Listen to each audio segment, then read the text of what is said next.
Hello and welcome back to Fuck That. Quick reminder before I jump into the episode, I'm now doing audio and video. So if you hear me referencing something in video, I'm just recording both in one instance. You can find all of the episodes with video on YouTube at FThatPod. I did just get a 4K camera. I'm still trying to figure out how to use it, but I'm now doing a dual recording with my iPhone and my 4K camera to offer like different kinds of cuts and stuff. I'm trying to get fancy, so definitely check it out if you're interested in seeing photos that accompany the case that I'm covering. So this episode that I'm covering is going to be in two parts. Part one today will be kind of a background on the people involved and the events leading up to the crime. And then part two will be the crime, the subsequent investigation. Trigger warning, I'm just going to slap it on both episodes. I'm going to talk about some heavy stuff, but particularly in part two, the crime is really graphic. I'm not going to get into these super graphic details because I don't need to ruin anybody's day, but listen with care. On October 17th, 2006, around 8:30 p.m., New Orleans police received a call from the Omni Royal Orleans Hotel. A hotel guest came across the body of a deceased man on the roof of the parking garage. The man had jumped, but at first police weren't sure if this was a murder, an accident, or a suicide. This is the murder-suicide of Addie Hall and Zack Bowen, a love story born out of disaster that ended in pure horror. Let's start with Zack. Zack was born on May 15th, 1978 in Bakersfield, California. Zack grew up with his parents, Lori and Jack, as well as his older brother. Despite his tall stature, almost 6'10", super tall, and his charming good looks, Zack's life was far from perfect. Zack grew up in California, but his familial life took a turn after his parents split up. Zack attended Santa Maria High School, where he was doing well up until his senior year. Zack was actually up for a nominee for Homecoming King. He ended up losing, and apparently that was a huge deal for him, like life-changing huge. His grades tanked, he stopped trying, and he started talking about dropping out to go live with his dad in Washington. So Zack drops out in the second half of his senior year, which was the beginning of 1996, and he ends up moving to Washington to live with his dad. Him and his father get this idea that they should go on a cross-country road trip, mapping out party destinations along the way. A father and his not-yet-adult son. Sounds fun, right? So eventually they landed in New Orleans, and they liked it so much that they decided that they were going to rent a place and stay for a few months. Zack enrolled in a local high school to finish up his degree, but guess what? He dropped out again. Shocker. Zack began hanging out in bars in the French Quarter. Even though he wasn't 21, again, he was 6'10", he totally looked like it, he fit the bill, and he was charming. He eventually landed a job serving to-go drinks through a window at a local bar. One night, one fateful night, in the summer of 1996, a local dancer named Lana spotted Zack, and she was immediately drawn to him. Now, at the time, Lana was 28 and Zack was 18. But Lana thought that Zack was much older than he really was. First of all, he was a giant, really tall, and he was bartending. Most of the time, bartenders are at least 21, but this is New Orleans, so anything goes in New Orleans. Lana and Zack hit it off instantly, but by the fall of 1996, Zack finally decided to tell Lana that he was actually 18. And Lana obviously freaked out and decided to distance herself from Zack. Fast forward to the beginning of 1997, and Lana discovered that she was pregnant with Zack's child. Zack, still 18 and still living with his father, was really spooked by the news. He really wasn't sure how his life would fit along with being a father. Lana was still keeping her distance because of Zack's age and the fact that he kept it from her.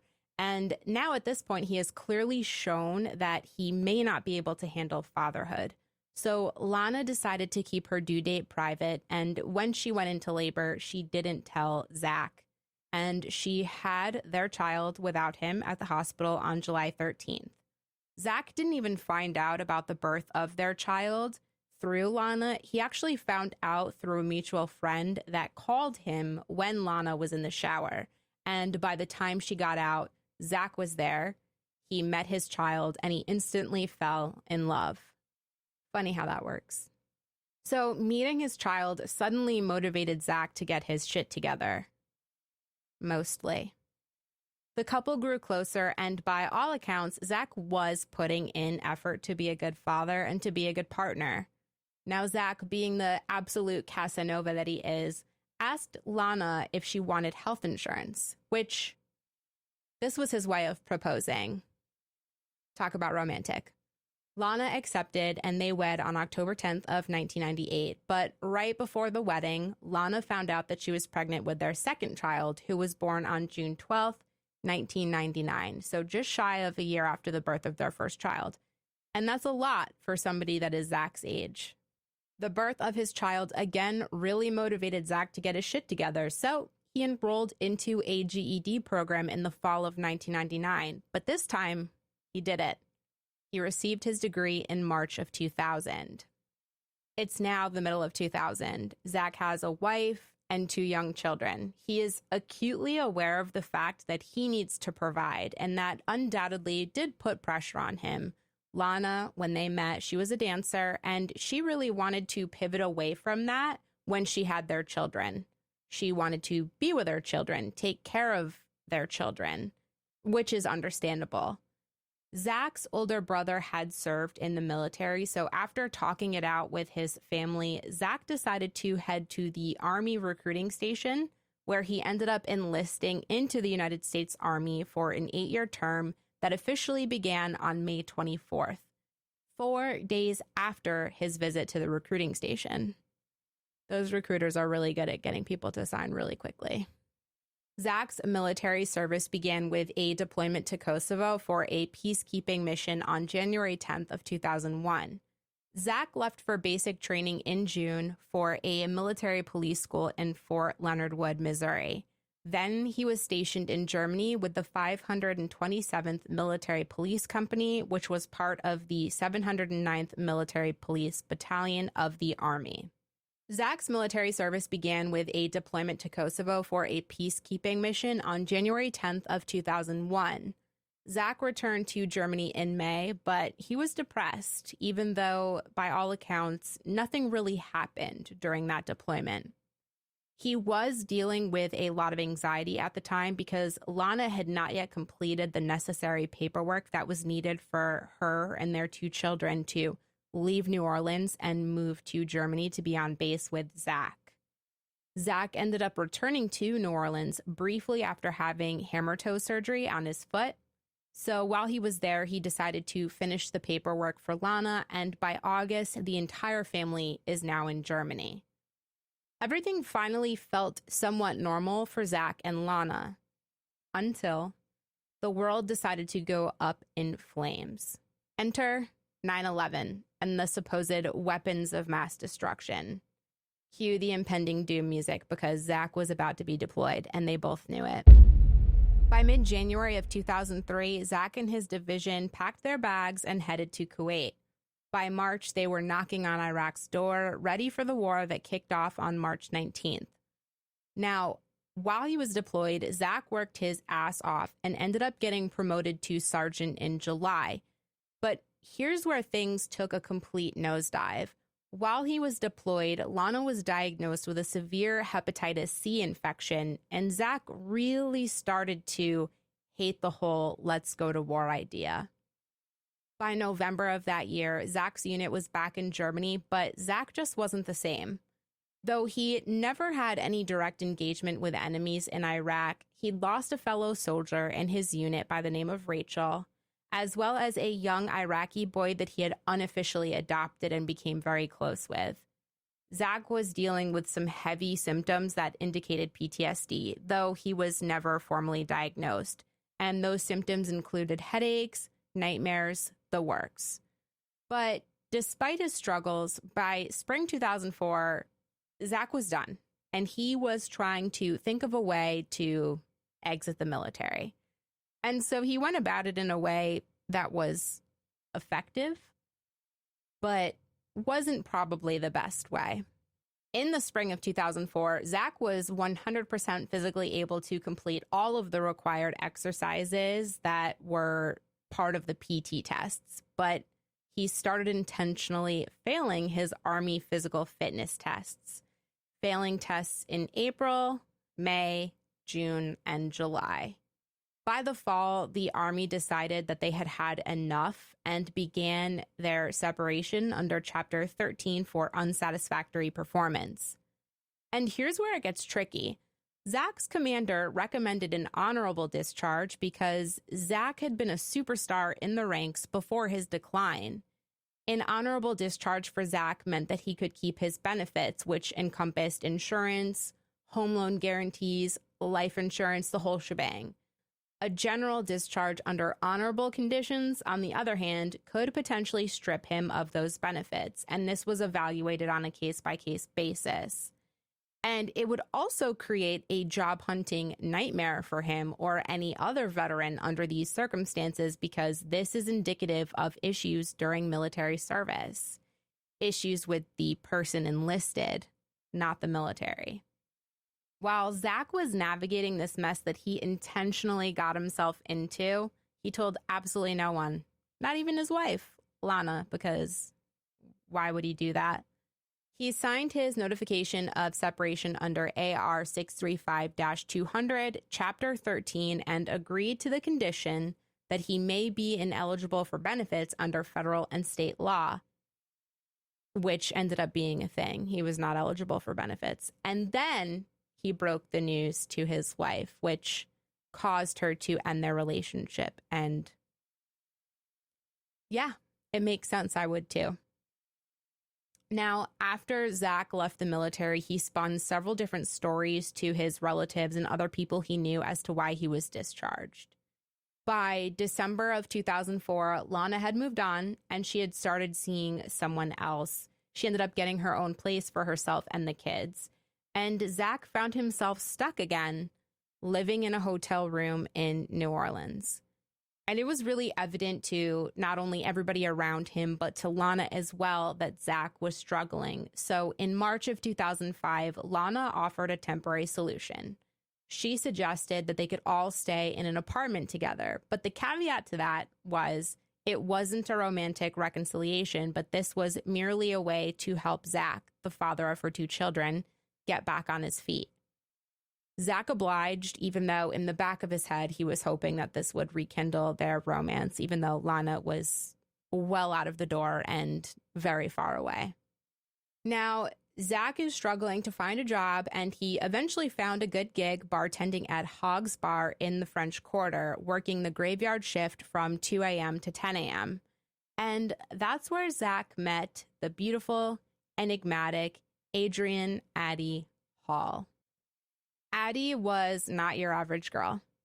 Addie was a seamstress, a poet, a dancer, a bartender. She was a Jill of all trades, and she had a personality that could light up Bourbon Street. If you've never been to New Orleans, Bourbon Street just has light after light after light, especially with all the bars and restaurants down it. So just picture a super bright light. That's Addie. She was born and raised in Durham, North Carolina, and Addie was very much a free spirit. I feel like kind of like Zack was when he was in high school. Addie dropped out of high school and she pursued traveling around the country before she ended up settling back in Durham by the end of the 90s. And when she came back, she ended up teaching salsa and ballroom dancing. I love that about her. And she had a reputation for being a bit of a firecracker, because who doesn't love a firecracker?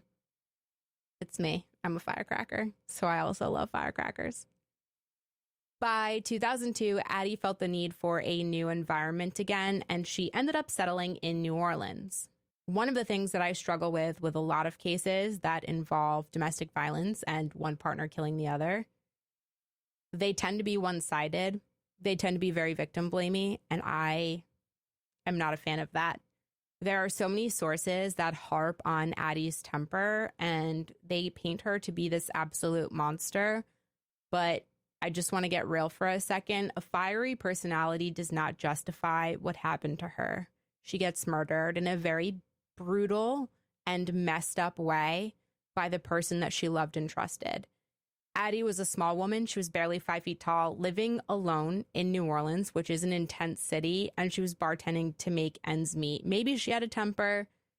I don't know. She did experience severe childhood trauma, but what I mean to say by all of this is none of that means that she deserved the fate that she met. Friends of Addie said that she had been molested as a child and had a string of very intensely abusive and volatile relationships in her adult life. Friends also state that it is possible that she had PTSD, although she was never formally diagnosed either. So I just wanted to highlight that if you decide to look into this case on your own, I think it's important to look at people as a whole, be it the person that committed the crime or the victim. And I really just hate when people try to justify what happened to somebody by painting them to be a terrible person. I see it a lot in cases that I cover where I work with the victims' families. A perfect example is the murder of Stephanie Stacy Wassilishin. I worked with her daughter, Nikki. There were so many documents of police interviews, allegedly, where they were saying that Stacy was mean and angry, and it was just not accurate. And it's a way to, I think, diminish what happened to the victim, and I just think it's never okay. So I'm done. I'm off my soapbox. I just wanted to make note of that. I'm going to talk about it again relating to the resources available to find information on Zack and Addie. But, you know, if you're researching cases, guys, on your own, just know that everything has a bias. So I'm done. Now, Zack pursued Addie hard in the summer of 2004. He was instantly attracted to her. It was very magnetic, and he tried to woo her with shots and charm. That tracks for him.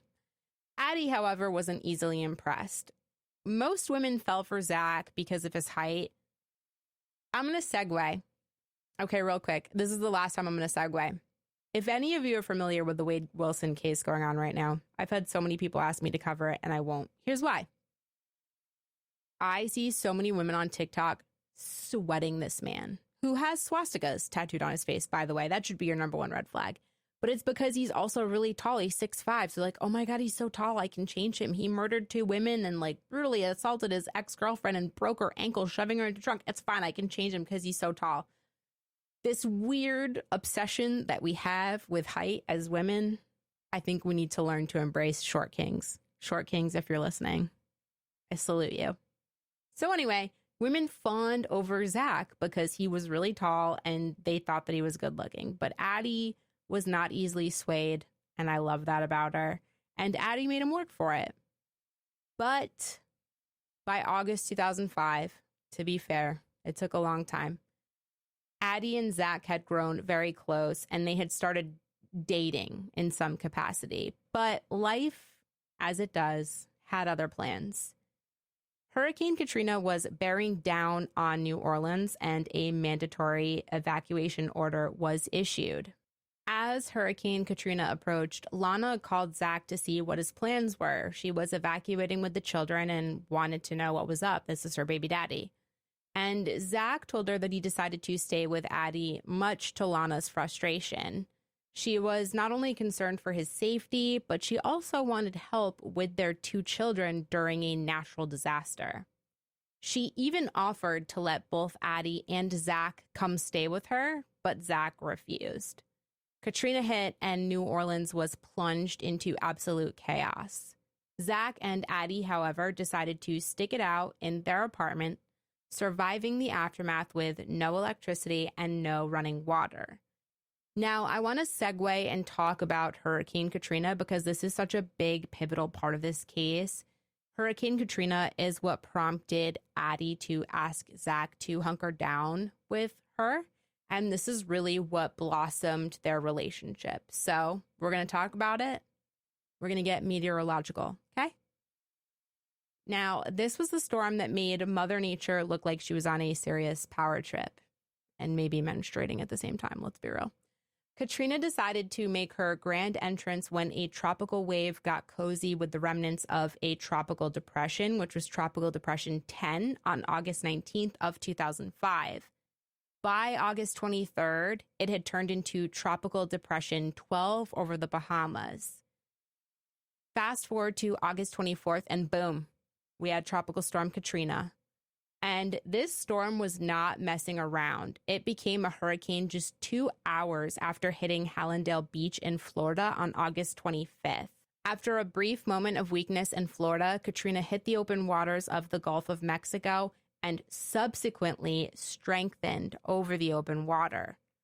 By August 27th, Katrina had reached Category 3 status, but wait, she wasn't done yet. Katrina went through what is known as an eye wall replacement cycle. For those of us that didn't major in meteorology, which is me, this is when a hurricane's outer rain bands gradually force inwards towards the eye, and they force that eye out and form a new outer eye wall, which then moves in and replaces the original one. This process temporarily pauses the storm's intensification process, but what it does is it allows it to re-intensify. And this allowed Katrina, while this was going on, to double in size. So, because the Gulf waters were unusually warm at the time, Katrina did a quick costume change. She changed from a Category 3 to a Category 5 hurricane in just 9 hours, which is actually insane. I'm not a meteorologist, but this is what the internet tells me, so we're going to roll with it. But Katrina wasn't just about quick costume changes. Katrina went through another eye wall replacement cycle, and that actually ended up weakening her to a Category 4/high-end Category 3 before her second landfall, which was on August 29th. And then she made her third and final landfall near the Mississippi-Louisiana border as a Cat 3 hurricane, with sustained winds clocked at around 120 miles per hour. When New Orleans Mayor Ray Nagin declared a state of emergency on August 28th and ordered the first ever mandatory evacuation of New Orleans, you'd think that everybody would pack up and leave, right? Wrong. Thousands of residents decided to ride it out at home, or they ended up sheltering in the New Orleans Superdome, which ended up turning into a very chaotic scene. Crime and looting were rampant as people waited desperately for rescue amidst the rising waters. But before you judge the people that decided to stay, picture owning a home. If you're a millennial like me, that is a dream. I gotta laugh at it. That's a dream that may never come true, right? So this is your home. A lot of people were born and raised there. There's like a sense of pride. So to me, in my mind, even though we might look at it as outsiders and say it's fucking crazy, why didn't they evacuate? I get it. I get it. And also people that are in this area are used to storms. They had levees that they thought were able to withstand storm surges. Plot twist, they weren't. So don't judge the people that decided to hunker in place. So crime and looting started to occur, and Katrina ended up wreaking absolute havoc. The 17th Street Canal levee breached and floodwater rushed into the city. With levees failing left and right, 80% of New Orleans was submerged under these floodwaters. The levees were supposed to protect against storm surges up to 23 feet, which we would think would be substantial, but Katrina laughed in the face of those numbers. Predictions were that her strongest winds would push surges up to 28 feet. And so the storm caused 53 breaches in the levees, which led to catastrophic and unstoppable flooding. The destruction was mind-blowing. Over 1,400 Louisiana residents lost their lives, mostly from New Orleans. The United States Department of Housing and Urban Development reported that 80% of homes in Plaquemines Parish, 70% in St. Tammany Parish, and 81% in St. Bernard's Parish were damaged or destroyed. In New Orleans, 140 square miles were flooded and over 160,000 homes were completely obliterated, racking up damages that estimated a staggering $186.3 billion. Katrina even earned the dubious honor of being the fourth most intense Atlantic hurricane to ever make landfall in the United States based on barometric pressure. You can also thank Hurricane Katrina for Gypsy Rose Blanchard's medical records being lost, allowing for the whole fictitious disorder thing to continue. But I digress. By October 23rd, more than 700 bodies had been recovered from New Orleans, and survivors had reported seeing bodies in the streets, floating in still flooded areas, and many of them were in advanced stages of decomposition, making identification nearly impossible. And the disaster stretched beyond the actual hurricane hit itself. Katrina displaced over 1 million people from the central Gulf Coast, which created the largest diaspora in United States history. This storm didn't just devastate the landscape, it tore apart the lives and communities of thousands and thousands and thousands of people. And it left a lasting scar that is still healing today. Circling back to Addie and Zack, this storm is what prompted their relationship to really grow and blossom, and the couple gained a bit of local fame for their resilience during the storm. But the cracks in their relationship started to show. Zack's PTSD was getting worse, and the stress of surviving in a post-apocalyptic New Orleans certainly didn't help.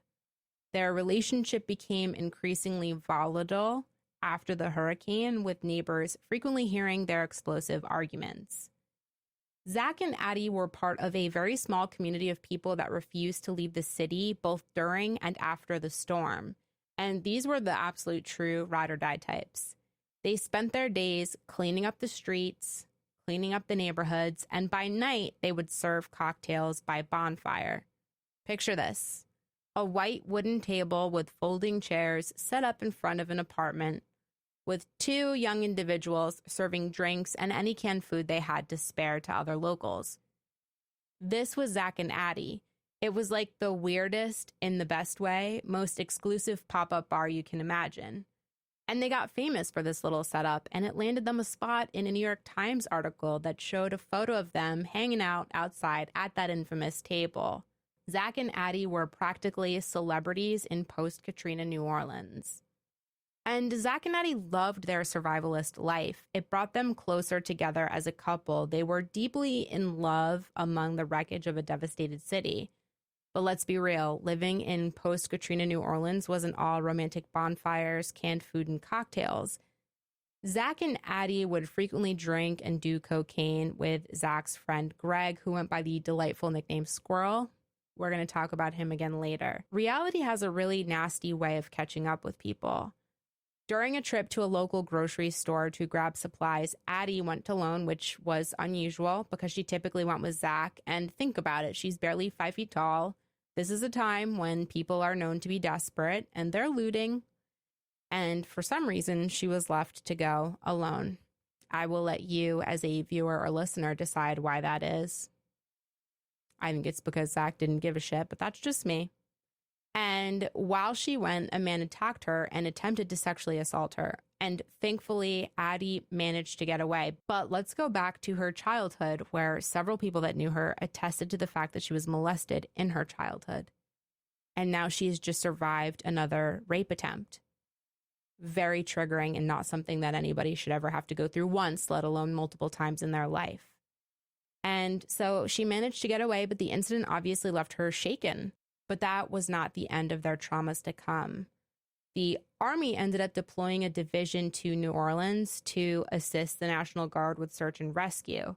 And Zack and Addie, as well as the other people that were waiting things out, found themselves face to face with fully geared soldiers marching down the street.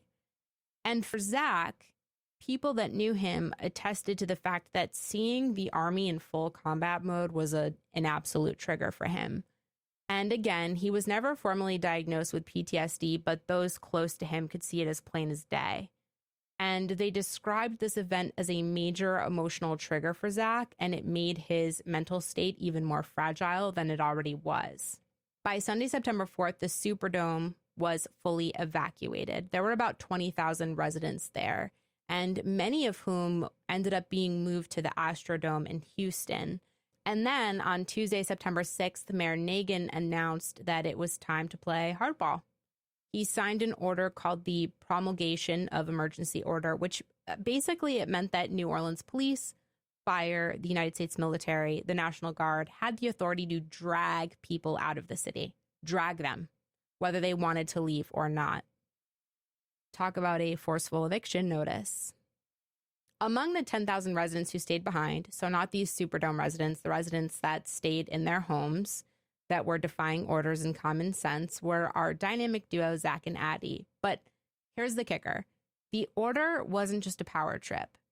While many New Orleans residents that stayed behind saw it as that, there was some forethought and public health reasoning as to why that order came. And if you've been listening to me for a long time, you know I have a master's in public health, and so I'm going to take this time to talk about public health for a little bit. I'm so sorry. But the floodwater was toxic, okay? This was a massive public health issue. We're not even separating the fact that the evacuation and preparation was a disaster, right? We are now in an emergency state. This is a nasty cocktail of waste. When I say waste, I mean feces, okay? Dead bodies in still floodwater, gas. There were places were leaking gas and oil, which also was a massive risk for an explosion and fires, which ended up happening. And mosquitoes. I don't need to talk to you about mosquito-borne illnesses. You already know what's up. People were dying from waterborne bacterial infections, and there was a diarrhea-causing virus that was spreading really rapidly. And this is what prompted the evacuation of the Superdome to Houston. So this evacuation order, while it may seem intense, it was done with the thought of public safety in mind. Okay? Forced evacuations began the weekend of September 10th, but what I love about this is military and first responders felt a lot of sympathy towards those who didn't want to leave. They got it. They understood that there was a public health emergency, but they also knew and respected that these people didn't want to leave their homes. These were their homes. It was where their heart was, not to sound cliche, but it is what it is. Some residents evacuated, but others, like Zack and Addie, stood their ground. But not too long after that, on Monday, September 19th, residents were finally allowed to return after they were able to pump out a significant amount of that floodwater and diminish the risk of fires and explosions. But post-Katrina New Orleans, especially after this order, was not the same. There was this really weird dynamic where those who initially evacuated were judged by those who stayed. And if you left when the evacuation order was signed, so the one that happened in September, you were judged even harder than the ones that evacuated immediately when you came back. Zack and Addie seemed to want to hang on to life in this post-Katrina bubble where responsibilities beyond surviving didn't exist. They didn't have to go to work. They just got to live their lives the way that they wanted to. And honestly, who wouldn't love that? But sadly, like all good things, like remote work, during COVID, all good things come to an end, as much as we wish it would not. And life slowly started returning to normal in October. By the end of October, Zack and Addie had returned to their jobs, and reality was knocking at their door. And their post-apocalyptic honeymoon was over. For Zack, there was this added layer of responsibility that meant returning to his fatherly duties, which he conveniently skirted. By the way, while Lana and their two young children, stayed at a shelter before they were evacuated to Sugar Land, Texas. Those poor children. And I feel so bad for her as a mother. She was probably so scared. She has two young kids by herself. It's just a lot. But he managed to skirt those responsibilities. And now they were going to sneak back up on him and knock on his door. According to Shake the Devil Off, which is one of the only books you can find on this case, which I will talk about a little bit later as well. When Lana returned to New Orleans, she was rightfully furious and decided to surprise Zack at his apartment that he was staying at with Addie. It was technically Addie's apartment, but he was living there at this point. Now picture this. You have Lana knocking on the door with a baseball bat. With a baseball bat. Like Harley Quinn, I guess. Margot Robbie, Harley Quinn. And Addie was home, Zack was not, and she refused to open the door, which I would not open the door either. And before I go any further with this argument, what happens with Zack, Lana, Addie, I want to be very transparent about this source in particular. A lot of people like this book. A lot of people don't like this book, and I get it. While this book is very informative, the book is 100% written with a very sympathetic lens towards Zack. The author makes a lot of excuses from start to finish for Zack. And I think what upsets me is that there are so many sources of information, and there's a wealth of information about Zack, his entire life. But I can't say the same about Addie. The sources for information are so very limited. And something that bothers me outside of this source is even just looking for information on Zack and Addie outside of this. I could talk to you about Zack's life from start to finish, which, to be quite frank, as the domestic abuser and murderer, I'm not really interested in that. I'd like to know more about Addie. And I just can't find much on Addie except for her life in the French Quarter. So I'm going to continue with this information as to what happened with Addie, Zack, and Lana based on this book. But I just wanted to be extremely transparent and say that there are a lot of people that have a lot of issues with this book. A lot of people that have debated facts with this book. You just can't confirm a lot of this one way or the other. So I'm not going to go along with this book and victim blame. I'm just going to give like a brief synopsis of things that I think might be relevant, but just take it with a grain of salt. Just for full transparency, I just wanted to be honest about my opinions, as well as several other people's opinions of this book.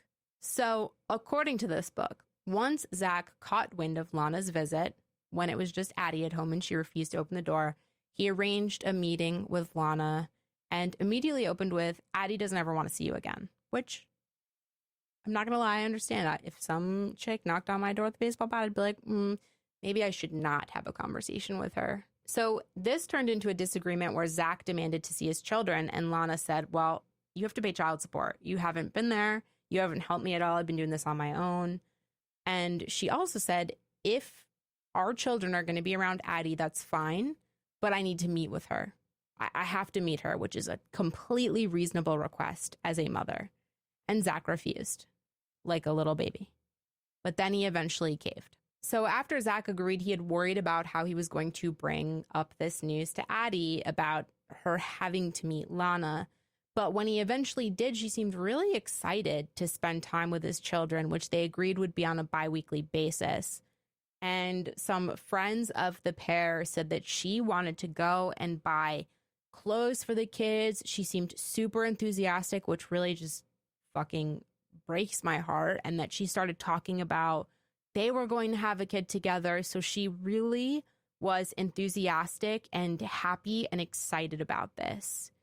But according to this source, when the time came for them to do a handoff with the kids and when it was time for Lana and Addie to actually meet, according to this source, which again, take it with a grain of salt, Addie refused to leave the rental car and meet Lana, which, if this really happened, added another layer of tension in their already strained relationship.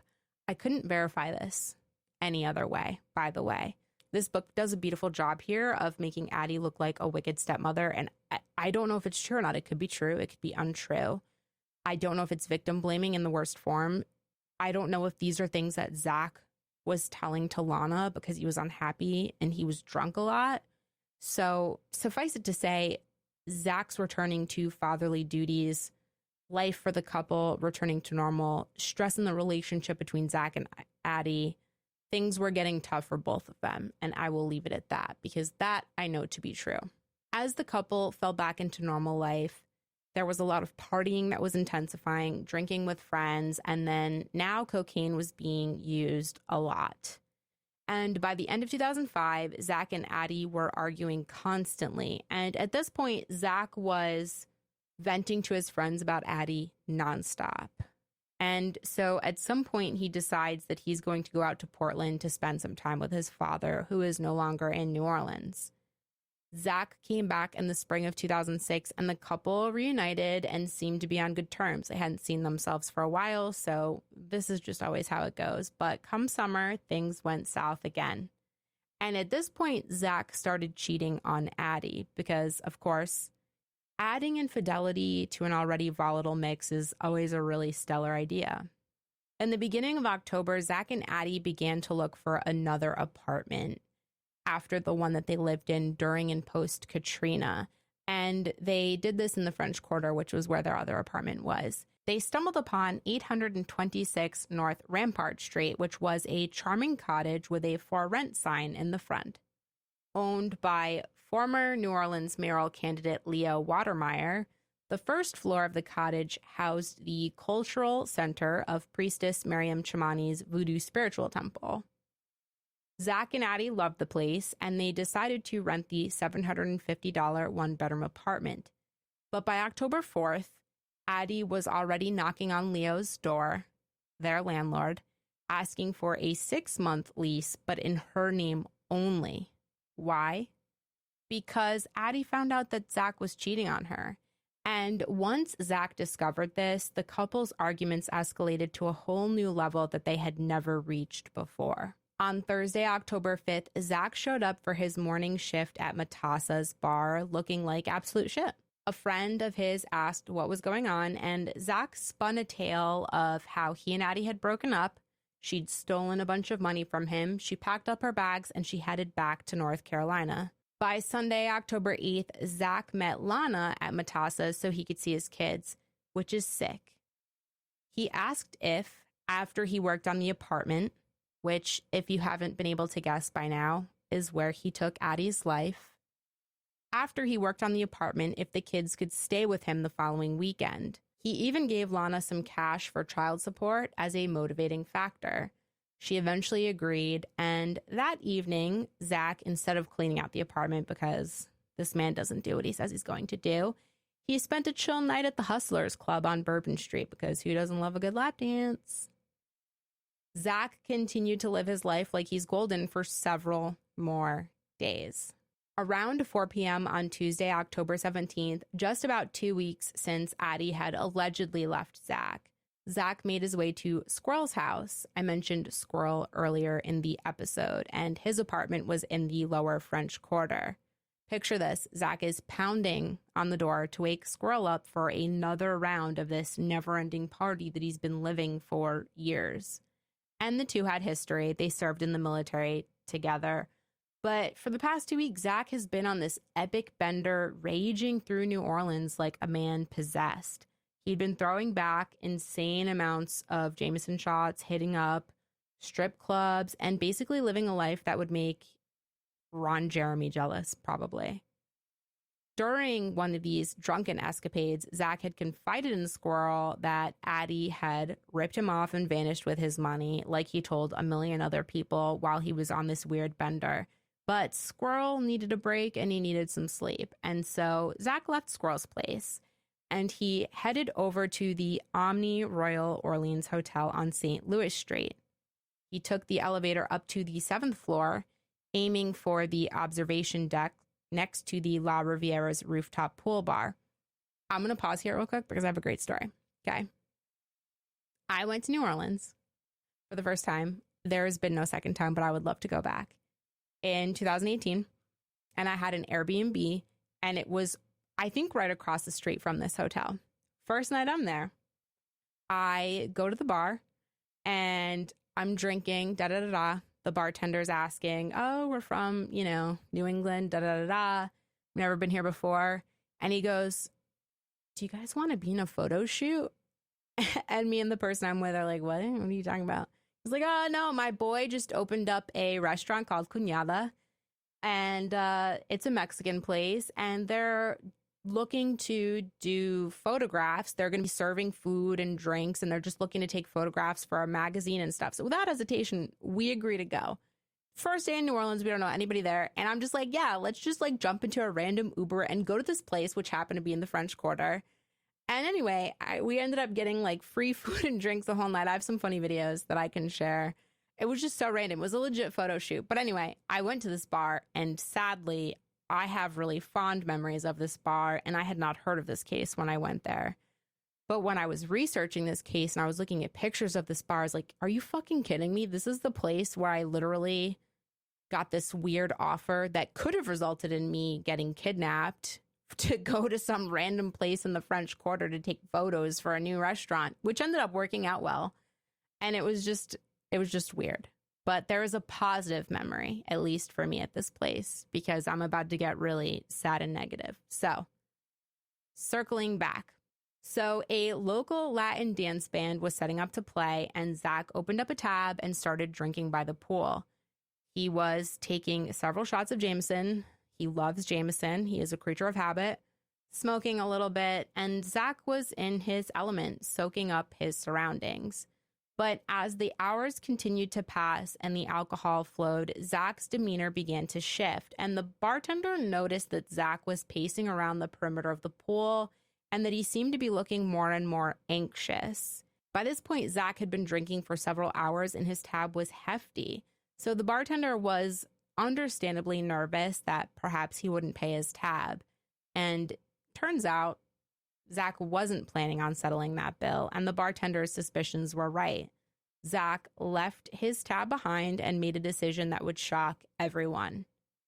Sometime around 8:30 p.m., Zack placed his drink down and walked to the railing of the La Riviera rooftop pool bar. He paced between the pool and the edge of the bar multiple times, deep in thought, looking very pensive. And at exactly 8:30, Zack jumped over the edge of the bar and landed 5 stories down on the roof of the Omni Royal parking garage, which was adjacent to the bar. And that's where I'm going to leave it for part 2. Next week, I will get into the cause of this, as well as the crime, the investigation, everything that goes along with it. Really quickly, before I end the episode, I have talked about this a little bit, but I am establishing a nonprofit called the Advocacy Lab. If you go to my website, there is a tab for it now. We're taking donations to pay for our registry, to pay for our website, to hire people to help us out with the website. So if you feel like you want to support the cause, feel free to go to fthatpod.com, and then it's either / the Advocacy Lab, or you can just click at the top, the Advocacy Lab. We are hoping to have that launched by the fall. If you liked what you heard today, please like, review, subscribe. You can find me on all social media at fthatpod, except for Instagram, which is fthat_pod. The website is fthatpod. And check out Patreon for exclusive content, patreon.com/fthatpod.